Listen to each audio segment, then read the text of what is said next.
என்னை கேட்டுக்கொண்டிருக்க தேவனுடைய ஜனமே, இந்த இடத்துல பாருங்கள், வார்த்தை வருகிறது. வார்த்தை வருகிறதற்கு இந்த மனுஷன் என்ன செய்தான்?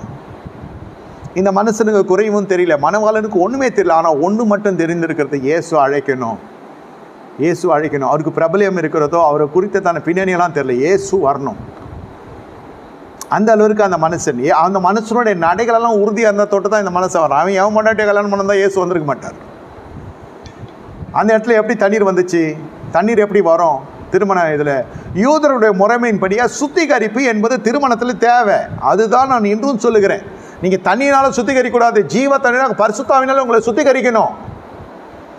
வரவனும் சுத்திகரிக்கிற பழக்கம் இருக்கணும். இப்போ வரப்பே அங்கேருந்து வரப்பே ஆடின்னு வரான். திருமணம் தான். திருமணம்னா என்னென்னலாம் நடக்கும்? ஐயா, ஒரு நாள் ஐயா சொந்தமாகி விட்டது, கூப்பிட்டேன், கொடிக்காரனே வரக்கூடாதுன்னு சொன்னால் பாதி பேர் வரமாட்டான் இல்லையா? நாங்கள் தான் ரட்சிக்கப்பட்டிருக்கிறோம். புகைக்கிறோம் வரக்கூடாதுன்னா மீதி பேரும் வரமாட்டான். நம்ம ஜாதி ஜனம் மக்க மனுஷால் அங்காளி பங்காளி சொந்த பந்தம் சுற்று நட்பும் எதுவுமே வராது. அந்த கல்யாணம் எப்படி இருக்கும்? நான் என் வீட்டாரும் கத்திரே செய்ப்போன்னு சொல்கிற மாதிரி இருக்கும். கல்யாணம்னா எல்லோரும் வரணும் ஐயா. இங்கே சுத்திகரிக்கிறவன் வந்தால் தான் அற்புதம். சுத்திகரிப்பு இல்லாத உள்ளே வந்தாலும் அற்புதம் நடக்காது. நீங்கள் ரசம் தண்ணீர் ரசமாக மாறிச்சின்னு நினைக்காதீங்க. கைகளும் கால்களும் சுத்திகரிக்கிறது யூதனுடைய முறைமையாக இருக்குது. அங்கு என்ன செய்கிறது? வர்றவெல்லாம் சுத்திகரிக்கிறவனை தான் கூப்பிடணும். முடியுமா ஐயா? இயேசுவை கூப்பிட்டோம், போதும், இந்த காரியம் கற்றல் வந்ததுன்னு போட்டோம், பாஸ்டரை கூப்பிட்டோம், பெரிய தொகை காணிக்கை கொடுத்துட்டோம் சபைக்கு.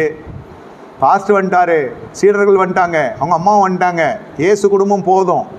வந்தது குடிகாரன், துன்மார்க்கன், என்ன விபச்சாரக்காரன், வேசிக்கல்ல, எல்லாம் ஒரு துன்மார்க்கனை விட்டுறதில்லை. அண்ணன் நொன்னேன்னு அவனுக்கு போஸ்ட் அடிக்கிறது, பேனர் அடிக்கிறது, டியூப் லைட் கட்டுறது. அவன் வந்துட்டு அப்படி சும்மா நின்று போனாலே இவங்களுக்கு ஒரு பிரபல்யம். 1ஆம் நம்பர் துன்மார்க்கன்.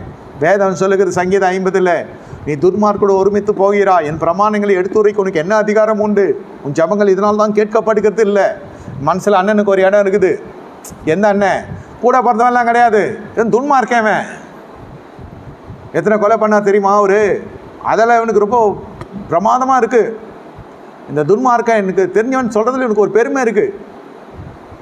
இது சுத்திகரிப்பு இருக்குமா?